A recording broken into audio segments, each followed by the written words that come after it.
ओम नमः सिद्धेभ्यः। नमो अरिहन्ताणं नमो सिद्धाणं नमो आयर्याणं नमो उवज्झायाणं नमो लोये सव्यसाहुणं। मंगलमय मंगलकरण वीतराग विज्ञान नमो ताहि जाति भय अरिहंतादि महान। करि मंगल करि हो महाग्रंथ करन को काज। जाति मिले समाज सब पावी निज पद राज। इस भवतरु का मूल एक जानहु मिथ्या भाव। ताको कर निर्मूल अब करी मोक्ष पाव। आचार्य कल्प पंडित टोडरमल जी द्वारा विरचित यह मोक्ष मार्ग प्रकाशक ग्रंथ है। पहले अधिकार में पंडित टोडरमल जी ने वीतराग विज्ञान को नमन किया कि जिस वीतराग विज्ञान से अरिहंतादिक उच्च पद को प्राप्त हुए हैं, पूज्यता को प्राप्त हुए हैं, ऐसे वीतराग विज्ञान को उन्होंने नमन किया। पंच परमेष्टि का बहुत ही सुंदर स्वरूप उन्होंने प्रथम अधिकार में हमें बताया। फिर नव देवता, 24 तीर्थंकर, 20 तीर्थंकर, जिनवाणी सभी को नमन करके वक्ता का स्वरूप, श्रोता का स्वरूप बताया। असत्य रचना का निषेध किया। ये बताया कि ये जो मोक्षमार्ग प्रकाशक ग्रंथ है ये मेरे द्वारा लिखित नहीं है। तीर्थंकर की वाणी के द्वारा और गणधर और आचार्य परंपरा के द्वारा जो शास्त्र यहाँ तक पहुँचे हैं उसी को मैं वर्तमान में प्रचलित भाषा में लिखता हूँ। समझ में आया? तो इस तरह से उन्होंने इसको ग्रंथ को आचार्य परंपरा के अनुसार आई जिनवाणी कहा है। दूसरे अधिकार में उन्होंने मिथ्या दर्शन ज्ञान चारित्र के विषय में बताया कि संसार का रोग क्या है, संसार एक रोग है, वो बताया। तीसरे अधिकार में उन्होंने संसार के दुख बताए, संसार के दुख और मोक्ष सुख का निरूपण। दूसरे अधिकार में संसार अवस्था का वर्णन करके तीसरे अधिकार में संसार में दुख और मोक्ष सुख का निरूपण। 3 प्रकार से दुख बताए, कर्म की अपेक्षा से, पर्याय की अपेक्षा से और 4 प्रकार की इच्छाओं की अपेक्षा से। इतना करने के बाद में उन्होंने कहा ये जो संसार में जीव दुखी है, अनेक अवस्थाओं को प्राप्त है, इसके पीछे कारण क्या है? कि मिथ्या दर्शन, मिथ्यात्व के कारण ये जीव संसार में अनादिकाल से दुखी है। इसलिए उन्होंने चौथे अधिकार में मिथ्या दर्शन ज्ञान चारित्र का निरूपण किया। वो अनादि मिथ्या दृष्टि जीव के लिए किया। जो अग्रहित मिथ्यात्व है उसके विषय में बताया। अब मिथ्यात्व 2 प्रकार का, अग्रहित और ग्रहित। चौथे अधिकार में उन्होंने यदि अग्रहित मिथ्या दर्शन की पूरी चर्चा की है तो 5वें अधिकार में और 6वें अधिकार में उन्होंने ग्रहित मिथ्या दर्शन की चर्चा की। ग्रहित मिथ्या दर्शन ज्ञान चारित्र क्या है? 5वें अधिकार में दुनिया भर के मतों में जो ग्रहित मिथ्यात्व है उसकी चर्चा की, और 6ठे अधिकार में दिगंबर जैन में भी कुछ का कुछ मान करके लोगों ने कह दिया, बिना सोचे समझे मान लिया, तो उसको कहा ग्रहित मिथ्यात्व। अब आज हम 7वां अधिकार प्रारंभ करने वाले हैं। 7वें अधिकार में क्या कहते हैं? देखो मंगलाचरण में क्या लिखा है पंडित टोडरमल जी ने कि इस भवतरु का मूल एक जानहु मिथ्या भाव। ताको कर निर्मूल अब करिए मोक्ष उपाय। कि जब ये जीव जान लेता है कि इस भवतरु का मूल एकमात्र मिथ्यात्व है। जैसे वृक्ष का जो मूल होता है जड़, वही जड़ अगर काट दी जाए तो वृक्ष नहीं रहेगा। ऐसे ही मिथ्यात्व रूपी जड़ काट दी संसार की तो संसार भी नहीं रहेगा। यदि आपको अपने संसार का अंत करना है, संसार दुखों का अंत करना है, तो क्या करना होगा? मिथ्यात्व रूपी जड़ को काटना होगा। तो इस भवतरु का मूल एक जानहु मिथ्या भाव। इस मिथ्यात्व रूपी पेड़ को उखाड़ने, इस संसार रूपी पेड़ को उखाड़ने के लिए आपको मिथ्यात्व रूपी जड़ को निकालना पड़ेगा। ताको करे निर्मूल, अब उसको बिल्कुल निर्मूल कर दो, मूल को हटा दो, मूल से मिथ्यात्व को त्याग दो, करिए मोक्ष पाओ। उसके लिए आपको मोक्ष के लिए उपाय करना पड़ेगा। अब जब हमने ये पढ़ा कि संसार में जीव मिथ्यात्व के कारण से दुखी है। अग्रहित मिथ्यात्व और गहित मिथ्यात्व दो प्रकार का मिथ्यात्व होता है। अब इसको दूर करने के लिए व्यक्ति शास्त्र पढ़ता है कि नहीं पढ़ता? जिनवाणी पढ़ेगा, शास्त्र पढ़ेगा। अब शास्त्र पढ़ते समय, जिनवाणी पढ़ते समय क्या होता है, उसको शास्त्र की भाषा की समझ नहीं होती है। अब शास्त्र की भाषा की समझ है नहीं, शास्त्र व्यवहार नए, निश्चय नए, द्रव्यार्थिक नए, परमार्थिक नए, नैगम संग्रह आदि 7 नए, सप्तभंगी नए, 47 नए, मतलब जितने वचन उतने नए होते हैं। शास्त्रों में एक एक कथन अनेक अपेक्षाओं से समझना पड़ता है कि यहाँ कौन सी बात कही है, किस अपेक्षा से कही गई है। लेकिन ये जीव मोक्ष मार्ग के लिए स्वाध्याय तो करना शुरू कर देता है, लेकिन जो बात लिखी है उसको वैसा का वैसा स्वीकार करके बैठ जाता है, उसकी अपेक्षा को नहीं समझता कथन की को, और एकांत ग्रहण कर लेता है। क्या ग्रहण कर लेता है? ऐसा ही है ये मान के ग्रहण कर लेता है। शास्त्र में तो एक ही बात अनेक अपेक्षाओं से है।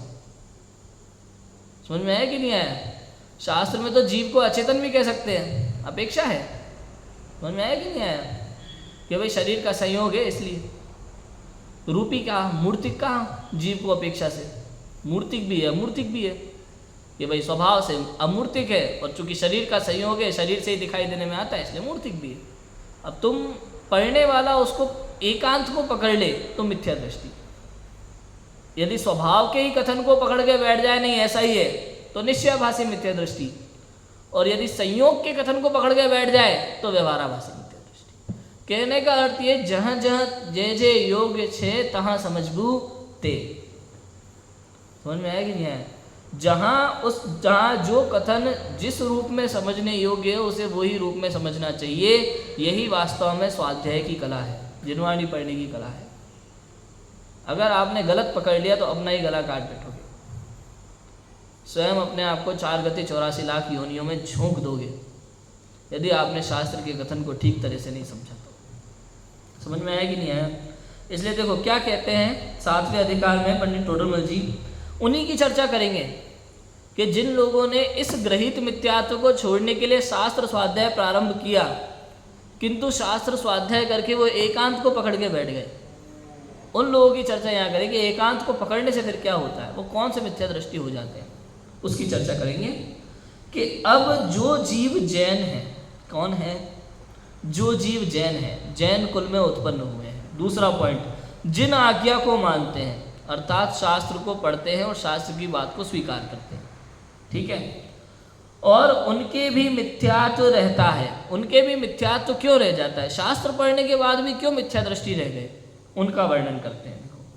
क्योंकि इस मिथ्यात्व बैरी का अंश भी बुरा है, इसलिए सूक्ष्म मिथ्यात्व भी त्यागने योग्य। ये मिथ्यात्व बैरी का अंश भी बुरा है भाई साहब, अंश भी, मतलब समझे आप? राजू भाई, भगोना भरी मीठी खीर, भगोना भर के रखी हुई मीठी खीर और एक बूंद जहर, समझ में आया कि नहीं आया? खीर कैसी है? मीठी। अब वो एक बूंद जहर क्या करेगा? समझ में आया कि नहीं आया? तो वो एक बूंद जहर भी अहितकारी है। ऐसे ही सब कुछ अच्छा है, लेकिन मिथ्यात्व बैरी का अंश भी बुरा है। आप जिन प्रतिमा को दर्शन करते हो, पूछते हो, बहुत अच्छी बात है। आप देवसाज गुरु को स्वीकार करते हो, बहुत अच्छी बात है, लेकिन आपने थोड़ा भी नहीं, इतना तो चलेगा नहीं, पंचम काल है, नहीं ऐसा है, नहीं वैसा है, कहते हैं मिथ्यात्व बैरी का अंश भी बुरा है। और सत्य तो यह है भैया कि ये वीतराग सर्वज्ञ भगवान की वाणी है, ये शास्त्र है, ये जिनवाणी है। इसमें जो लिखा हुआ है वो ही हमारे लिए परम सत्य है। अब ये पंचम काल है, कली काल है, इतना तो चलता है, नहीं इस पंचम काल में ऐसे की जगह ऐसा करते हैं तो भी चलता है, तो भाई साहब आपको ये कहने का अधिकार नहीं है। आप कौन होते हो वीतराग सर्वज्ञ भगवान की वाणी को बदलने वाले? कहीं यदि आचार्यों ने शास्त्र में लिखा है कि नहीं पंचम काल में ऐसा चलेगा तब तो बता दो, और अगर नहीं लिखा तो आपको वीतराग सर्वज्ञ भगवान की वाणी अर्थात जिनवाणी के विरुद्ध कुछ गलत कहने का या नई परंपरा चलाने का काल के नाम पर आपको उसका कोई अधिकार नहीं। बात समझ में आई कि नहीं आई? तो ऐसा है। कहते चिनागम में निश्चय व्यवहार स्वरूप वर्णन है। मिथ्यात्व वैरी का अंश भी बुरा है, इस बात को समझ लेना भैया। त्यागने योग्य है, जरा सा भी इतना तो चलता है कि नाम पर भी, लौकिक व्यवहार के नाम पर भी मिथ्यात्व का अंश चलना नहीं चाहिए। जिनागम में निश्चय व्यवहार रूप वर्णन है, उनमें यथार्थ का नाम निश्चय है, उपचार का नाम व्यवहार है। इनके स्वरूप को न जानते हुए अन्यथा प्रवर्ते वही कहते। समझ में आया क्या है? जिनागम में निश्चय व्यवहार रूप वर्णन है। निश्चय माने यथार्थ, ऐसा ही है, और व्यवहार माने उपचार, माने संयोग रूप कथन। ये व्यवहार और उपचार दो अलग अलग बातें नहीं है। कुछ लोगों को ऐसा लगता है व्यवहार मतलब अलग, उपचार माने अलग, ऐसा नहीं है। निश्चय व्यवहार ये दो हैं, और व्यवहार को ही उपचार कहा जाता है, अलग अलग नहीं होते, है ना? ऐसा है। तो जिनागम में निश्चय व्यवहार रूप वर्णन है, उनमें यथार्थ का नाम निश्चय है, उपचार का नाम व्यवहार है। इनके स्वरूप को ना जानते हुए अन्यथा प्रवर्तते हैं, वही यहाँ पर बताते हैं। देखो, निश्चयाभासी मिथ्या दृष्टि। कितने ही जीव निश्चय को ना जानते हुए निश्चयाभास के श्रद्धानी होकर अपने को मोक्ष मार्गी मानते हैं, अपने आत्मा का सिद्ध समान अनुभव करते हैं। आप प्रत्यक्ष संसारी हैं, भ्रम से अपने को सिद्ध मानते हैं, वही मिथ्या दृष्टि है। अब देखो इस कथन को कैसे लेना, कि कितने ही जीव निश्चय को ना जानते हुए, निश्चय को जानो तो अच्छा है, लेकिन वो निश्चय को ही नहीं पहचानते। निश्चय को न जानते हुए निश्चयाभास के श्रद्धानी होकर अपने को मोक्ष मार्गी मानते हैं। जो निश्चय को जानने वाले होंगे ना, वो निश्चय के कथन को समझेंगे कि ये कथन निश्चय वाला है, ये कथन व्यवहार वाला है। जो निश्चय व्यवहार को नहीं समझते, वो उस कथन को ही सर्वे सर्वा मान लेंगे। और निश्चय से क्या है, स्वभाव की अपेक्षा से कथन होता है, यथार्थ कथन होता है। तो निश्चय को ना जानते हुए निश्चयाभास के यथार्थ श्रद्धानी होकर, निश्चयाभास के श्रद्धानी होकर अपने को मोक्ष मार्गी मानते हैं, अपने आत्मा का सिद्ध समान अनुभव करते हैं। आप प्रत्यक्ष संसारी है, भ्रम से अपने को सिद्ध मानते हैं, वही मिथ्या दृष्टि है। समझ में आया कि नहीं आया? सामने दिखाई दे रहा है ये जीव संसारी है, संसार में भटक रहा है, फिर भी स्वयं को सिद्ध मान रहा है। अब एक चीज़ समझो, यहाँ जो भेद है ना, वो पर्याय भेद है। द्रव्य से तो वास्तव में जो निगोद में सोही मुझ में सोही मोक्ष मजार, अंतर भेद कछु भी नाही भेद गिने संसार। वास्तव में द्रव्य दृष्टि में ये जीव सिद्धों जैसा शुद्ध है। फिर से कैसा है? सिद्धों जैसा शुद्ध है, लेकिन सिद्ध नहीं। समझ में आया कि नहीं? स्वयं को सिद्ध मानो तो समस्या, शुद्ध मानो तो निश्चय। फिर से, सिद्ध मानो तो निश्चयाभासी, शुद्ध मानो तो निश्चय। ऐसा है। अब निश्चयाभासी निश्चय में कितना बड़ा अंतर हो गया कि नहीं हो गया? कुछ लोग स्वयं को वर्तमान में सिद्ध मान लेते हैं, लेकिन शास्त्र में लिखा है ना, सिद्धो समान है, तो मतलब मैं सिद्ध। सिद्धो समान कहा है भाई, सिद्ध नहीं कहा। वहाँ सिद्धो समान क्यों कहा फिर? क्योंकि शुद्धता की अपेक्षा से, द्रव्य दृष्टि की अपेक्षा से, जो निगोद में सोई मुझ में सोई मोक्ष मजार, इसलिए कहा कि तू सिद्धो जैसा है। समझ में आया कि नहीं आया? अब तू मान ले कि ना मैं सिद्धि हूँ, शास्त्र में लिखा है, तो कहते हैं निश्चयाभासी मिथ्या दृष्टि। समझ में आया कि नहीं आया? तो ऐसा है, स्वयं को यदि सिद्ध माने तो निश्चयाभासी, और यदि स्वयं को शुद्ध माने तो निश्चय। समझ में आ गया? इतना अंतर है निश्चय और निश्चयाभासी। आगे पढ़ें। शास्त्रों में जो सिद्ध समान आत्मा को कहा है, वह द्रव्य दृष्टि से कहा है। पर्याय अपेक्षा सिद्ध समान नहीं है, सिद्ध समान द्रव्य दृष्टि से कहा। जैसे राजा और रंक मनुष्य पने की अपेक्षा समान है, परंतु राजा पने और रंक पने की अपेक्षा से तो समान नहीं है, उसी प्रकार सिद्ध और संसारी जीवत्व पने की अपेक्षा समान है, परंतु सिद्ध पने और संसार पने की अपेक्षा तो समान नहीं है। तथापि ये तो जैसे सिद्ध शुद्ध है, वैसा ही अपने को शुद्ध मानते हैं, परंतु वह शुद्ध अशुद्ध अवस्था पर्याय है। इस पर्याय अपेक्षा समानता मानी जाए तो यही मिथ्या दृष्टि है। ये सिद्ध जो है ना, ये सिद्ध पर्याय है, यदि आप स्वयं को सिद्ध मानोगे तो वो पर्याय हो गया। समझ में आया कि नहीं आया? द्रव्य तो शुद्धि है भैया, लेकिन वर्तमान में अशुद्धता है कि नहीं है, तो उस अपेक्षा को समझना होता है। शास्त्रों में जो सिद्ध समान कहा वो द्रव्य दृष्टि से कहा है, पर्याय दृष्टि से नहीं है। पर्याय दृष्टि से सिद्ध समान नहीं है। जैसे राजा और रंक मनुष्य की अपेक्षा समान है, किंतु राजा और रंक की अपेक्षा समान नहीं है। गरीब गरीब होता है, अमीर अमीर होता है, मनुष्य दोनों है। समझ में आया कि नहीं आया? पशु तो सब है, लेकिन गाय अलग है, भैंस अलग है, घोड़ा अलग है, गधा अलग है। गधे घोड़े में अंतर तो होता ही है ना। पशु तो दोनों है, लेकिन गधे घोड़े में बहुत अंतर है। ऐसा ही होता है। ऐसे ही जीव तो दोनों है भैया, संसारी भी है और सिद्ध भी है। जीवत्व बने की अपेक्षा से दोनों समान है, लेकिन जैसे गधे घोड़े में अंतर होता है, वैसे ही वो सिद्ध है, अनंत सुख के भोगी है, और तू संसारी है, अनंत दुखों का भोगी है। वो अनंत सुखी है और तू अनंत दुखी है। ये अंतर है। समझ में आया कि नहीं आया? ऐसा है। और देखो कि अपने को केवल ज्ञानादि का सद्भाव मानते हैं भैया, मैं केवल ज्ञानी हूँ, परंतु अपने को तो क्षयोपशम रूप मति श्रुतादि ज्ञान का सद्भाव है।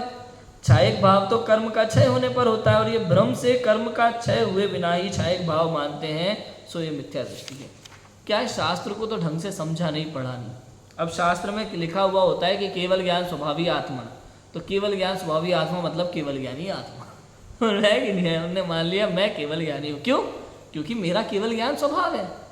भाई साहब, केवल ज्ञान पर्याय का नाम है, सर्वज्ञ पर्याय का नाम है। तो स्वभाव क्या है फिर? ज्ञान स्वभाव है, केवल ज्ञान स्वभाव नहीं है। ये है स्वभाव। क्या है? ज्ञान। केवल ज्ञान क्या है? पर्याय। ऐसा है। मतलब इतनी बात समझने की देर है तो तुम्हें शास्त्र समझ में आ जाएगा। तो ज्ञान में केवल है ना? ज्ञान में से केवल ज्ञान पर्याय उत्पन्न होती है। समझ में आई कि नहीं आई? समय आने पर प्रकट होती है। ज्ञान तो ज्ञान है। मशीन और पैसे में जो अंतर है बताओ? मशीन तो मशीन है, मशीन में से पैसा बनता है। समझ में आया? जैसे आज अपन ने सूखे मसाले पीसे मिक्सी में, मिक्सी तो मिक्सी है, जितने मसाले पीसे जाए पीस सकते हैं। ऐसे ज्ञान तो ज्ञान है, जितनी केवल ज्ञान की पर्याय उसमें से बना सकते हैं, बन सकती है। समझ में आया कि नहीं आया? तो ऐसा होता है। मिट्टी तो मिट्टी है भैया, भरी पड़ी है, लेकिन मिट्टी में से मटका तो बनेगा ना। कि मिट्टी में मटका है, लेकिन मिट्टी में मटका बनने की शक्ति है। शक्ति अपेक्षा कथन है शास्त्रों में कि केवल, क्योंकि ज्ञान में से केवल ज्ञान उत्पन्न होने की शक्ति है, इसलिए वहां शक्ति अपेक्षा कथन कहा कि केवल ज्ञान स्वभाव नहीं है। ज्ञान स्वभाव में ताकत है केवल ज्ञान रूप प्रकट होने की। मिट्टी में ताकत है मटका बनने की, लेकिन मिट्टी मटका हो गई ऐसा नहीं है। समझ में आया कि नहीं आया? मिट्टी मिट्टी है, मटका मटका है। ऐसा है। शास्त्र में सर्व जीवों का केवल ज्ञान स्वभाव कहा है, वो शक्ति अपेक्षा कथन है। समझ में? क्योंकि सर्व जीवों में केवल ज्ञानादि रूप होने की शक्ति है। वर्तमान व्यक्तता तो व्यक्त होने पर ही कही जाती है। मिट्टी में मटका रूप बनने की शक्ति है, लेकिन मटका तो तब कहा जाएगा जब मटका बन जाए। ऐसे ही शास्त्रों में केवल ज्ञान होने की शक्ति है, लेकिन केवल ज्ञानी तो तभी कहा जाएगा जब केवल ज्ञान उत्पन्न होगा, तब तक नहीं। अब कोई ऐसा मानता है कि भाई आत्मा के प्रदोषों में तो केवल ज्ञानी है, ऊपर आवरण होने से प्रकट नहीं होता, सो ये भ्रम। कथन में ऐसा ही आता है भाई, आपने पढ़ा भी है, सुना भी है, कई बार हम ऐसा ही कहते हैं। क्या कहते हैं? कि आत्मा के प्रदेशों में तो केवल ज्ञान ही है, ऊपर आवरण होने से प्रकट नहीं होता, सो ये भ्रम है। उदाहरण यही दिया जाता है, सूर्य वाला उदाहरण देते हैं ना शास्त्रों में। यही उदाहरण है कि भाई जैसे आवरण, बादल आ जाते हैं तो सूर्य की रोशनी नहीं आती। अब कमरे के अंदर सूर्य की रोशनी नहीं आ रही, लेकिन इसका मतलब ये तो नहीं कि सूर्य में प्रकाश नहीं है। यदि दीवार नहीं होती तो अंदर रोशनी आती आती। ये उदाहरण शास्त्रों में आता है। लेकिन यदि केवल ज्ञान हो तो वज्र पटल आदि आड़े होने पर भी वस्तु को जानता है, कर्म आड़े आने पर वह कैसे अटकेगा? कभी सोचा इस दृष्टि से? समझ में आया कि नहीं आया? सूर्य का उदाहरण एक देश है, उदाहरण हमेशा एक देश घटता है। केवल ज्ञान का स्वभाव तो ऐसा है कि एक कमरे वमरे की तरह से अटकेगा नहीं, तो कौन सा ऐसा कर्म का आवरण है जो केवल ज्ञान को रोक लेगा? भाई अभी केवल ज्ञान प्रकट में है ही नहीं। बात समझ में आ रही है कि नहीं आई? कोई दुनिया का ऐसा आवरण नहीं है जो केवल ज्ञान को किसी पदार्थ को जानने से रोक सके। तो वर्तमान में क्यों नहीं जान पा रहा? क्योंकि वर्तमान में प्रगति नहीं। ये कर्म का निमित्त नैमित्तिक पना ऐसा है आत्मा के साथ कि अभी तक वो ज्ञान स्वभाव में से केवल ज्ञान रूप पर्याय प्रकट हुई ही नहीं है। तो जानेगा कैसे सभी पदार्थों को एक साथ एक समय में? समझ में आया कि नहीं आया? ऐसा है। इसलिए कर्म के निमित्त से केवल ज्ञान का अभाव ही है। अभाव समझे? अभाव ही है। जैसे कोई पौधा होता है ना, पौधा, लाल मिर्ची पहले होती है कि हरी पहले होती है? पहले हरी होती है, ठीक है, बाद में लाल हो जाती है अपने आप। तो हरी मिर्च में लाल मिर्च का अभाव है कि नहीं है? ऐसे ही ज्ञान स्वभाव में केवल ज्ञान का अभाव है। समझ में आया कि नहीं आया? वो केवल ज्ञान लाल होगी तब होगी, लेकिन अभी लाल नहीं। अभी तो क्या है? अभी क्षयोपशम है। अभी केवल ज्ञान होगा जब होगा, अभी तो क्षयोपशम, छद्मस्त है। इतना है। यदि इसका सर्वदा सद्भाव रहता है तो इसे पारिणामिक भाव कहते हैं, परंतु ये तो छायिक भाव है। सब सदा रहता तो पारिणामिक भाव कहलाता, क्योंकि पारिणामिक भाव नाम है स्वभाव का। जैसे कि ज्ञान सदा रहता है, इसलिए वो पारिणामिक भाव है जीव का। और छायिक भाव नष्ट होने पर प्रकट होता है। मिथ्यात्म नष्ट हो तो छायिक सम्यक दर्शन प्रकट होता है। समझ में आया कि नहीं आया? ऐसे ही ज्ञानावरण दर्शनावरण मोहनी अंतराय पूर्ण रूप से नष्ट हो जाए तब जाके केवल ज्ञान प्रकट होता है। सर्वभेद जिसमें गर्भित है ऐसा चैतन्य भाव सो पारिणामिक भाव है। सदा चैतन्य भाव वो पारिणामिक भाव है। इसकी हाँ, केवल ज्ञान का नाम छायिक भाव है। जैसे सम्यक दर्शन है, उसका नाम छायिक सम्यक दर्शन है। केवल ज्ञान छायिक भाव, ज्ञानवर्ण आदि क्षय होने से जो केवल ज्ञान प्रकट हुआ वो छायिक भाव कहलाता है। मतलब किसी कर्म के क्षय होने पर जो प्रकट हुआ उसको छायिक भाव कहा जाता है। क्षय होने पर हुआ ना, इसलिए छायिक। ऐसा इसकी अनेक अवस्थाएं हैं, मति ज्ञानादि रूप व केवल ज्ञानादि रूप। किसकी? ज्ञान की। सो ये पारिणामिक भाव नहीं है, इसलिए केवल ज्ञान का सर्वदा सद्भाव नहीं मानना। समझ में आया कि नहीं आया? अनेक अवस्थाएं हैं ज्ञान की, मति ज्ञान रूप है व केवल ज्ञानादि रूप है। सो ये पारिणामिक भाव नहीं है। कौन? ये पर्याय। ये मति ज्ञानादि रूप अनेक अवस्थाएं हैं ना, सो ये पारिणामिक भाव नहीं हो सकती। इसलिए केवल ज्ञान का सर्वदा सद्भाव, सदा सद्भाव नहीं है, हमेशा नहीं है। क्यों? क्योंकि वो हमेशा रहता नहीं है। ज्ञान का सद्भाव हमेशा है। ज्ञान तो मशीन है भाई, उसका हमेशा सद्भाव है। केवल ज्ञान होने के बाद तो वो मतलब ज्ञान रूपी है ना। हाँ, तो उसको विशेष ज्ञान होने की वजह से केवल ज्ञान कह दिया। यही बात है। हमेशा रहेगा ना, लेकिन हाँ हमेशा रहेगा, लेकिन हमेशा था नहीं, पहला ये। दूसरा, हमेशा रहेगा तो केवल ज्ञान एक समय की पर्याय है। हमेशा ज्ञान में से नया नया एक एक समय केवल ज्ञान प्रकट होगा, हमेशा वही केवल ज्ञान नहीं रहेगा। बात समझ में आई? केवल ज्ञान भी एक समय की पर्याय है, हमेशा एक ही पर्याय केवल ज्ञान की नहीं रहेगी। प्रति समय नष्ट होगी, प्रति समय नई केवल ज्ञान की पर्याय उत्पन्न होगी, इसलिए एक जैसा नहीं रहेगा। समझ में आया? इसलिए पर्याय है, इसलिए वो पारिणामिक भाव नहीं हुआ, छायिक भाव हुआ। इसलिए केवल ज्ञान का पर्याय उत्पन्न हो रही है बार बार, तो वो छायिक भाव इसलिए कि वो क्षय हो रही है, फिर उत्पन्न हो रही है, फिर क्षय हो रही है। हाँ बिल्कुल बिल्कुल, क्षय होने पर उत्पन्न होना, इसका नाम छायिक भाव। इसमें सब में अपेक्षाएं लगती हैं। वो जो सबसे पहले केवल ज्ञान प्रकट हुआ वो उस अपेक्षा से छायिक भाव था कि ज्ञानावरण कर्म का क्षय होने पर छायिक भाव, और इधर अब केवल ज्ञान पर्याय प्रति समय चल रही है, चूंकि क्षय से उत्पन्न हो रही है, इसलिए छायिक भाव। इसलिए केवल ज्ञान का सर्वदा सद्भाव नहीं मानना। सर्वदा सद्भाव क्यों नहीं मानना? क्योंकि हमेशा से नहीं है। संसार में ऐसा कोई जीव नहीं है जो केवल ज्ञानी पैदा हुआ हो, इसलिए उसका सद्भाव हमेशा नहीं मानना। और क्लियर कर दिया, देखो कि शास्त्रों में जो सूर्य का दृष्टांत दिया है ना, उसका इतना ही भाव लेना कि जैसे मेघ पटल होते हुए सूर्य का प्रकाश प्रकट नहीं होता, उसी प्रकार कर्म उदय होते हुए केवल ज्ञान नहीं होता। क्या? शास्त्रों में सूर्य का जो दृष्टांत दिया है उसका इतना ही भाव समझना। कितना? कि सूर्य का प्रकाश प्रकट नहीं होता। कब? जब बादल हो। उसी प्रकार कर्म का उदय है तो केवल ज्ञान नहीं होता।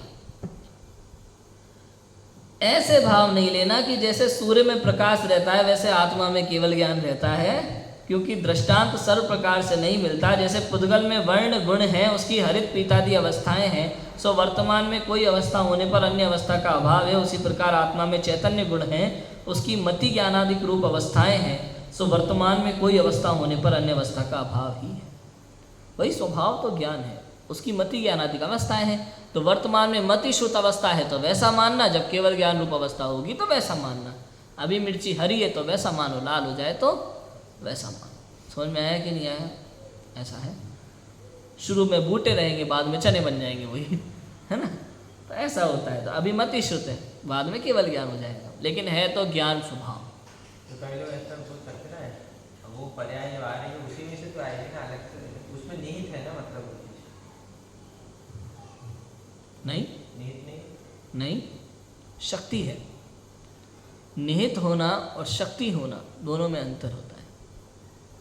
उसमें उस रूप प्रकट होने की शक्ति है। चलो मान लो आटा है, आटे में रोटी बनने की भी ताकत है, पूड़ी बनने की भी ताकत है। अपन ने एक लोई ली आटे की, उससे अपन ने रोटी बना के खिला दी किसी बच्चे को। बच्चे ने कहा मुझे रोटी खानी है, रोटी बना दो। अपन ने रोटी बना के दे दी। अब वो कहे नहीं मैं रोटी नहीं, पूड़ी खाऊंगा। तो कह रहा ठीक है पूड़ी बना दे, नहीं इसी आटे की खाऊंगा। अब बताओ आप क्या करोगे? बनी बनाई रोटी को पूड़ी कैसे बनाओगे आप? नहीं है ना कोई उपाय उसके बच्चे की जिद का। वैसा ही है भाई, बनने की आत्मा में शक्ति तो है केवल ज्ञानादिक स्वभाव की। कब प्रकट होगा, किस रूप में प्रकट होगा, अभव्य है तो कभी होगा ही नहीं। ये सारी चीज़ें मायने रखती है, इसलिए माना तभी जाएगा जब प्रकट हो गया। समझ में आया कि नहीं आया? अपने पौनूर में, अपने तमिलनाडु में यहाँ क्या होता है भाई, इलेक्ट्रिशियन को बुलाया। अब मानोगे कब? जब आ जाएगा तब मानेंगे आ गया, क्योंकि बुलाया तो वही 6 महीने पहले से है और वो रोज़ ये कहता है शाम तक आ जाऊँगा। तो आया हुआ कब मानेंगे? तो आ जाएगा तब दिख जाएगा कि आ गया। ऐसा ही है। अब कोई स्वयं को वर्तमान में केवल ज्ञानी मान के बैठ जाए तो बड़ी समस्या है कि नहीं है? क्यों? क्योंकि अभी तो क्षय संभाव है, केवल ज्ञान तो है नहीं। तो कब माने? कोई भरोसा नहीं है। 10 साल बाद, 20 साल बाद, 10 भव बाद, 20 भव बाद कि भैया अर्ध पदगल परावर्तन है कि अनंत संसार है, क्या पता। तो कब माने केवल ज्ञान? कि जब प्रकट हो जाए तब मान लेना कि हो गया, तब तक शांत रहो, तब तक केवल ज्ञान नहीं। शक्ति है, 100% शक्ति है, प्रकट होगा, हो सकता है, ये तो पक्का है।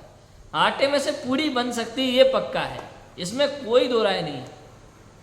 समझ में आया कि नहीं आया? लेकिन बन जाए तो मानना, तब तक ये कह रहे। क्लियर है? ऐसा है।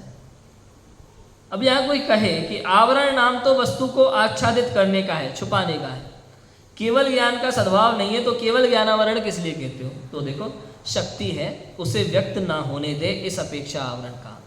एक शक्ति है, वो शक्ति उस निमित्त के कारण से, निमित्त कर्म शक्ति को प्रकट नहीं होने देता, ऐसा भी नहीं मानना, क्योंकि कर्म में इतनी ताकत ही नहीं है।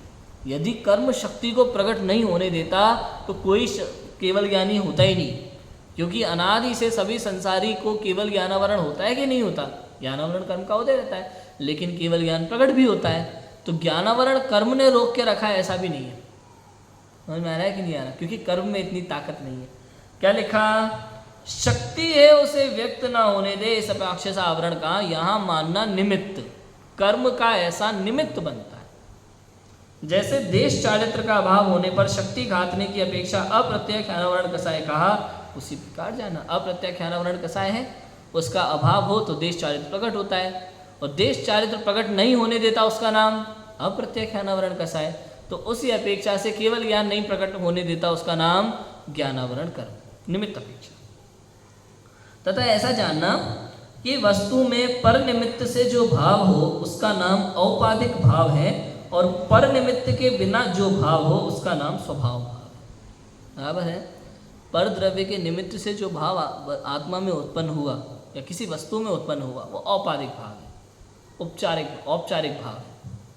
और पर निमित्त के बिना जो भाव हो, अपना स्वभाव हो, उसका नाम क्या है? स्वभाव भाव। जैसे जैसे जल को अग्नि का निमित्त होने पर उष्णपना हुआ, वहाँ शीतलपने का अभाव ही है उस समय, परंतु अग्नि का निमित्त मिटने पर शीतलता हो जाती है वापस।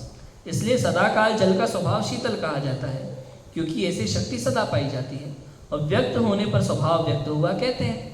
ऐसे ही कदाचित व्यक्त रूप होता है, उसी प्रकार आत्मा को कर्म का निमित्त होने पर अन्य रूप हुआ, वहाँ केवल ज्ञान का अभाव ही है, परंतु कर्म का निमित्त मिटने पर सर्वदा केवल ज्ञान हो जाता है। इसलिए सदाकाल आत्मा का स्वभाव केवल ज्ञान कहा जाता है, क्योंकि ऐसी शक्ति आत्मा की सदा पाई जाती है, व्यक्त होने पर स्वभाव व्यक्त हुआ कहा जाता है। समझ में आया कि नहीं आया? ज्ञान स्वभाव वैसा ही है, सर्वज्ञ स्वभाव कहा आत्मा को, क्योंकि आत्मा का स्वभाव है लोकालोक को जानने की शक्ति उसमें पड़ी हुई है, लेकिन शक्ति अपेक्षा कर रहा है। निगोदिया को आप केवल ज्ञानी मान लोगे तो कैसे चलेगा? समझ में आएगा? लेकिन शक्ति है, प्रकट हो सकता है केवल ज्ञान, ऐसा है। जैसे पानी है, यदि गर्म पानी है तो उसको आप ठंडा नहीं कह सकते, और गर्म पानी को ठंडा समझ के पी लिया तो वस्तु स्वरूप का ज्ञान हो जाएगा, जीभ जल जाएगी। ऐसे ही वर्तमान में केवल ज्ञान नहीं है और स्वयं को केवल ज्ञानी मान लिया तो संसार के दुखों में जल जाओगे, ऐसा है। जैसे शीतल स्वभाव के कारण उष्ण जल को शीतल मानकर पान आदि करे तो जलना ही होगा, उसी प्रकार केवल ज्ञान स्वभाव के कारण अशुद्ध आत्मा को केवल ज्ञानी मानकर अनुभव करे तो दुखी हो। समझ में आया? केवल ज्ञानी नहीं मानना, केवल ज्ञानी अनुभव मत करो अपने आप को। कैसा अनुभव करो? शुद्ध अनुभव करो, लेकिन केवल ज्ञानी अनुभव मत करो। और शुद्ध भी कब अनुभव करो? जब ध्यान के समय जीव बैठता है ना, वास्तव में पर्याय को हटाता नहीं है तो गौण रखता है, गौण है, हटाई आप पर्याय हटा दोगे फिर मतलब क्या रहा? गौण है। तो उस समय वह जीव स्वयं को सिद्धों जैसा शुद्ध अनुभव करता है कि मैं भी वर्तमान में द्रव्य कर्म भाव कर्म नौ कर्म से रहित हूँ। ये जो द्रव्य कर्म भाव कर्म नौ कर्म हैं, ये ऊपर ऊपर तैरते हुए कण हैं, लेकिन मैं इनसे अछूता अरूपी शुद्ध चैतन्य परमात्मा हूँ, ऐसा जीव का अनुभव होता है। तब उसको सम्यक दर्शन प्रकट होता है। ऐसे ही अनुभव से केवल ज्ञान प्रकट होता है, लेकिन केवल ज्ञानी अनुभव करोगे तो प्रकट नहीं होगा। ज्ञान को अनुभव करो तो केवल ज्ञान प्रकट हो जाएगा, स्वयं को केवल ज्ञानी अनुभव करोगे तो मिथ्या दृष्टि ले जाओ। इस प्रकार जो आत्मा को केवल ज्ञान आदि रूप अनुभव करते हैं वे सब मिथ्या दृष्टि है। और देखो आगे क्या लिखा है कि तथा रागाधिक भाव अपने को प्रत्यक्ष होने पर भी भ्रम से आत्मा को रागादि रहित मानते हैं। सो पूछते हैं कि ये रागाधिक तो होते दिखाई देते हैं, ये किस द्रव्य के अस्तित्व में है? यदि शरीर या कर्म रूप पुद्गल के अस्तित्व में हो तो भाव अचेतन या मूर्तिक होंगे, परंतु ये रागाधिक तो प्रत्यक्ष चेतनता सहित अमूर्तिक भाव भाषित होते हैं, इसलिए भाव आत्मा के ही है। पर द्रव्य के निमित्त से आत्मा में रागाधिक विकारी भाव उत्पन्न होते हैं। तब आत्मा में उत्पन्न हुए भाव आत्मा के हैं कि पर द्रव्य के हैं? अब यहाँ अपेक्षा है कथन। वास्तव में संयोग रूप है, पर द्रव्य के निमित्त से होते उत्पन्न होते हैं तो है तो पर ही, आत्मा का स्वभाव तो नहीं है, ये बात पक्की है। लेकिन वर्तमान में आत्मा में उत्पन्न हुए हैं तो आत्मा ही उस विभाव रूप परिणमित हुआ है, इसलिए आत्मा ही उसका करता है और भाव भी चेतन कहे जाते हैं। समझ में आया कि नहीं आया? ऐसा है। समय सार में कहा है 203 नंबर का कलश है, क्या कहते हैं? कार्यत्वादिकृतं न कर्म न च जीव प्रकृत्योर्द्वयो रज्ञाया प्रकृते स्वकार्य फल भोग भावानुषंगाकृति नैकस्या प्रकृतेर्चित्वलसना जीवो से कर्ता ततो जीवस्यैव च कर्म तच्चिदनुगम ज्ञाता न यत्पुद्गला। क्या कहते हैं कि रागादि रूप भाव कर्म है सो किसी के द्वारा किया गया ऐसा नहीं है, क्योंकि ये कार्यभूत है। किसी के द्वारा नहीं किया गया ऐसा नहीं है, क्योंकि ये कार्यभूत है। तथा जीव और कर्म प्रकृति इन दोनों का भी कर्तव्य नहीं है, और ऐसा हो तो अचेतन कर्म प्रकृतियों को भी उस भाव कर्म का फल सुख दुख का भोगना होगा, सो असंभव है। अकेली कर्म प्रकृति का भी यह कर्तव्य नहीं है, क्योंकि उसके अचेतनपना प्रकट है। इसलिए इस रागादि भाव का जीव ही करता है और रागादिक जीव का ही कर्म है, क्योंकि भाव कर्म तो चेतना का अनुसार ही है, चेतना बिना नहीं होता और पुद्गल ज्ञाता है नहीं।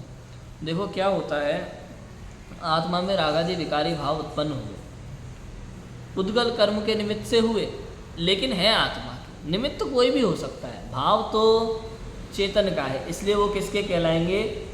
अब कोई कहे नहीं दोनों के काम से हुए, जीव और पुद्गल दोनों के संयोग से हुए ना, तो दोनों का मानो, जीव का अकेले का क्यों मानते हो कि नहीं।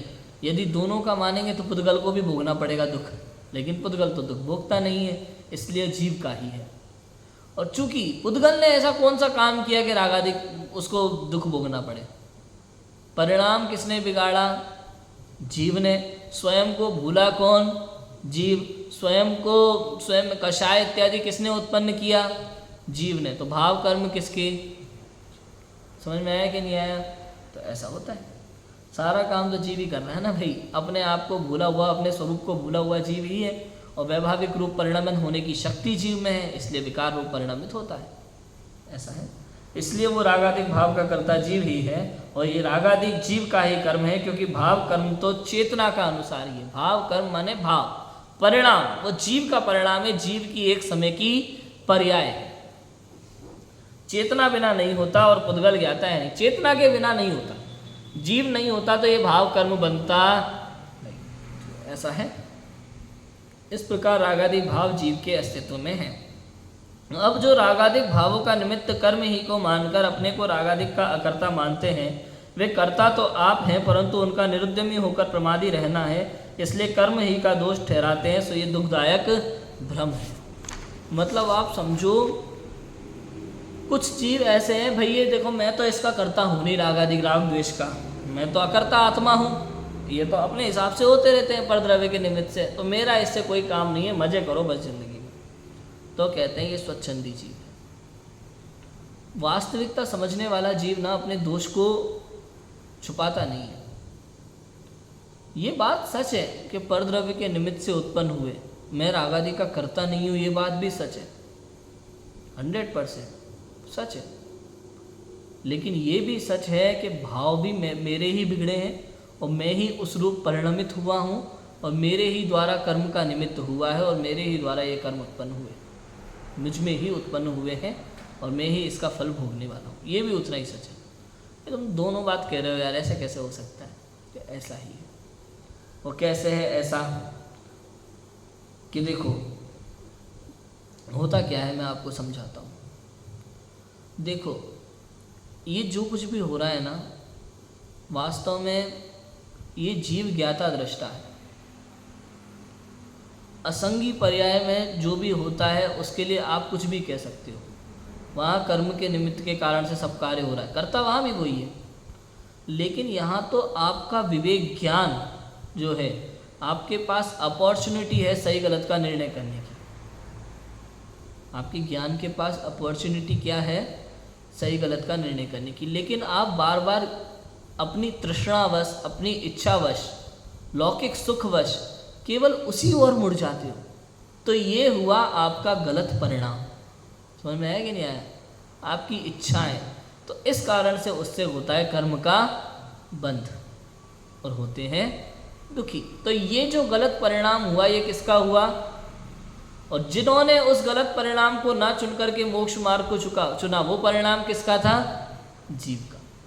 तो दुख रूप होना भी और सुख रूप होना भी, उसमें चेतन द्रव्य का वर्तमान समय का परिणाम ही कारणकारी है। उसी के कारण से सब काम हो रहा है। तो यहाँ कारण कौन हुआ? चेतन हुआ। इस जीव के कारण से ही सब कुछ हो रहा है। इसलिए पुद्गल को दोष देने से कोई फायदा नहीं है। वर्तमान परिणाम, इसलिए पंडित टोडरमल जी बार बार कहते हैं वर्तमान परिणामों की संभाल करना। समझ में आया कि नहीं आया? ऐसा ही समयसार कलश में कहा है, राग जन्मनि निमित्तताम पर द्रव्यमेव कलयंती ये तुते उत्तम उत्तरंती नहीं मोह वाहिनीम शुद्ध बोधवी विदुरांध बुद्धय। कि जो जीव रागादिक की उत्पत्ति में परद्रव्य ही का निमित्तपना मानते हैं, वे जीव शुद्ध ज्ञान से रहित अंध बुद्धि हैं, जिनकी ऐसे होते हुए मोह नदी पार नहीं उतरते। जो परद्रव्य का ही निमित्त मानते हैं वे मिथ्या दृष्टि है। मोह नदी को पार नहीं कर सकते। समझ में आया कि नहीं?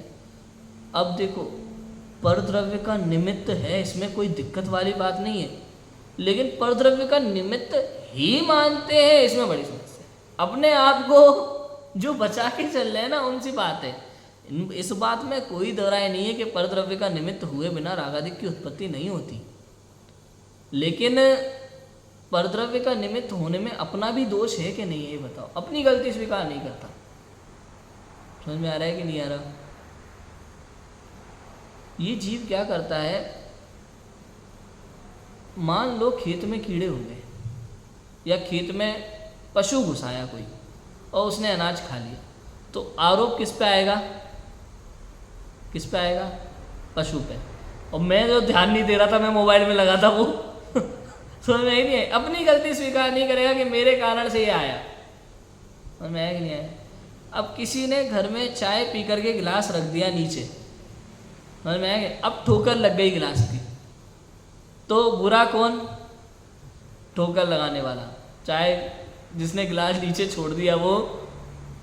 समझ में आया कि नहीं आया? तो कहने का मतलब ये जीव अपनी गलती स्वीकार नहीं करता, निमित्त को दोष देता है बस। भाई वो तो निमित्त मात्र है, दोष तो किसका था? मूल। ये कहना चाह रहे जो केवल निमित्त पर दृष्टि रखता है वो स्वयं के अपराध को समझता नहीं है, ऐसा होता। समय सार के सर्व विशुद्ध ज्ञान अधिकार में जो आत्मा को अकर्ता मानता है और ये कहता है कि कर्म ही जगाते सुलाते हैं, परघात कर्म से हिंसा है, वेद कर्म से अब्रह्म है, इसलिए कर्म ही करता है, उस जैनी को सांख्यमति कहा। जैसे सांख्यमति आत्मा को शुद्ध मानकर स्वच्छंद होता है, उसी प्रकार ये हुआ। समझ में आया कि नहीं? स्वयं को शुद्ध मानता है और जो मन में आए करता है। ये खाओ पियो मौज करो, ये कर्म है, समय आने पर नष्ट हो जाएंगे, समय आने पर उत्पन्न होंगे, अपन मजे करो। ये जीव स्वच्छंदी है। अब इसमें दो चीज़ें रख गई। ये वस्तु स्वरूप तो वास्तव में ऐसा ही है, 5 समवायों से कार्य की सिद्धि होती है, हमने ये निश्चय किया है, हमने ये समझा है, पढ़ा है। कार्य तो जैसे होना होता है वैसे ही होगा। अब इसमें आपका वर्तमान परिणाम यदि ये समझ ले कोई जीव इसको पढ़ करके, कार्य तो अपने अनुसार हो रहा है, अपना क्या काम, तो जो मन में आया कर रहा है, कंदमूल भक्षण कर रहा है, रात्रि भोजन कर रहा है, मंदिर नहीं जा रहा, जुआ शराब सब में लग गया कि भाई 5 समवाय मिल रहे हैं, सब अपने आप हो रहा है, हमारा कुछ काम नहीं है, तो वो स्वच्छंदी। और इन सबको जानता हुआ जो इस चीज़ का उपयोग किस में करता है कि जो अभी तक चिंता कर रहा था, कोई कार्य भूतकाल में हो गया, उस बात को पकड़ के बैठा था, दुखी था, परेशान था, सत्कार्य में नहीं लग पा रहा था, या मंदिर जाना चाहता था, रास्ते में एक्सीडेंट हो गया तो दुखी हो गया और मंदिर को उसका कारण मान लिया, तब वहाँ ये बात लगाने की है कि जब जो कार्य जैसे होना है वैसे हुआ, इसमें मैं कुछ कर सकता, कोई बदल सकता, इंद्र और जिनेंद्र कुछ कर सकते, वो समझदार ज्ञानी जीव कहलाएगा। 2 बात समझ में। एक ही चीज को समझने के 2 तरीके। एक ही चीज को समझ करके कोई स्वच्छंदी हो जाता है, एक ही चीज को समझ करके कोई निश्चिंत हो जाता है। स्वच्छंदी और निश्चिंत होने में अंतर होता है। बात समझ में आई कि नहीं? ऐसा है। इस श्रद्धांत से दोष हुआ कि रागादिक को अपना नहीं जाना, अपने को अकर्ता माना, रागादिक होने का भय नहीं रहा, भय नहीं रहता फिर, और रागादिक को मिटाने का उपाय नहीं रहा, तब स्वच्छंद होकर खोटे कर्मों का बंद करके अनंत संसार में। समझ में आएगा? आत्मा अकर्ता कहा इस बात से ये समझना कि भाई तेरे ऊपर संसार का बोझ नहीं है। समझ में आया कि नहीं है? तू अपने को बैठ के शुद्ध अनुभव कर। ऐसा नहीं कि तू जुआरी बन जा, है कि नहीं? आत्मा तो अकर्ता है नहीं, तो जुआ खेल रहा है तो आत्मा थोड़ी खेल रहा है, तो शरीर खेल रहा है। ऐसा करने को नहीं कहा। समझ में है कि नहीं है? तो ऐसा है। स्वच्छंद होकर खोटे कर्मों का बंद करके अनंत संसार में जीव रुकता है। कुछ का कुछ समझ लेता है, खोटे काम फिर सारे करता है, अच्छे काम नहीं करता। वो कहता क्या है, फिर आत्मा तो करने वाला है नहीं, ये तो शरीर के काम है। कई लोग ऐसे मिलते हैं राजू भाई। आज के समय में, वर्तमान में संसार में कुछ जीव ऐसे हैं जो द्रव्य दृष्टि के प्रकरणों को पढ़ करके, निश्चय नए के बातों को पढ़ करके ऐसा समझने लगे हैं भाई पूजा पाठ करने से तो धर्म होता नहीं है। शुभ भाव में धर्म का है कि नहीं? भक्ति करो, स्वाध्याय करो, इसमें क्या रखा है? आत्मा को जानना ही मेन काम है हमारा, तो आत्मा को जानने से धर्म होगा। और ऐसा मान करके पूजा तो नहीं करते, मंदिर नहीं जाते, भक्ति नहीं करके आत्मा को आत्मानुभव तो कर नहीं रहे, दीक्षा नहीं ली, मुनि दीक्षा नहीं ली, आत्म कल्याण का कोई काम नहीं कर रहे, ऊपर से मंदिर जाना छोड़ दिया, भक्ति करना छोड़ दिया, और हम तो स्वाध्याय में ही भैया आत्मा की बात ही सुनते हैं, दूसरी कोई बात सुनते नहीं है। समझ में आया कि नहीं आया? और बाकी दिन भर टीवी सीरियल भी देखेंगे, किटी पार्टी में भी जाएंगे, ऊधम भी पूरा करेंगे, रात को भी खाएंगे, मतलब कई सारी चीज़ें कर रहे हैं और कह रहे हैं कि नहीं हम तो भाई शुद्ध आत्मा है तो कहते हैं भाई तुम मूर्ख आत्मा हो, शुद्ध आत्मा नहीं हो। समझ में आया कि नहीं आया बात? ऐसा है। तो क्या समझना कि दो तरह के जीव हो सकते हैं द्रव्य दृष्टि को पढ़ करके। एक तो निश्चय को समझो, निश्चय को ना समझ करके निश्चयाभासी मत बनो, ये कहना चाह रहे पंडित टोडरमल जी। समझ में आया कि नहीं आया? ऐसा है। दो चीज़ हैं, आप तो इस पूरे प्रकरण को समझ करके पढ़ करके या तो उधर पहुंच जाओगे पूरा स्वच्छंदी होकर के कि मैं तो अकर्ता हूँ, ये शरीर करता है, जुआ खेलने वाला, रात्रि भोजन करने वाला, कंदमूल करने वाला मैं नहीं हूँ, मैं तो अकर्ता हूँ। दूसरा ये कि संसार में जो भी गलत होता है उसमें ये मान ले कि नहीं जो भी गलत हो रहा है मैं उसका मैं किस बात की चिंता करूँ, मतलब समझे, मैं किस बात की चिंता करूं, मतलब संसार का भार अपने ऊपर नहीं लेगा, चिंता नहीं करेगा, टेंशन, अरे मुझे ये करना है, मुझे ये करना है, मुझे ये करना है, मुझे ये करना है, ये सारी चिंताएं नहीं करेगा। दो चीज़ें समझने की, एक ही प्रकरण को समझ करके कोई जीव स्वच्छंदी हो सकता है और उसी प्रकरण को समझ करके कोई जीव ज्ञानी भी हो सकता है। समझ का फर्क है, इसलिए अनिश्चयभाषी का प्रकरण उठाया। जो निश्चय नहीं की बातों को, द्रव्य दृष्टि की बातों को सही से नहीं समझ पाते और उसको गलत समझ लेते हैं, वैसा का वैसा पकड़ करके एकांत रूप हो जाते हैं, वो निश्चयाभासी मिथ्या दृष्टि होते हैं।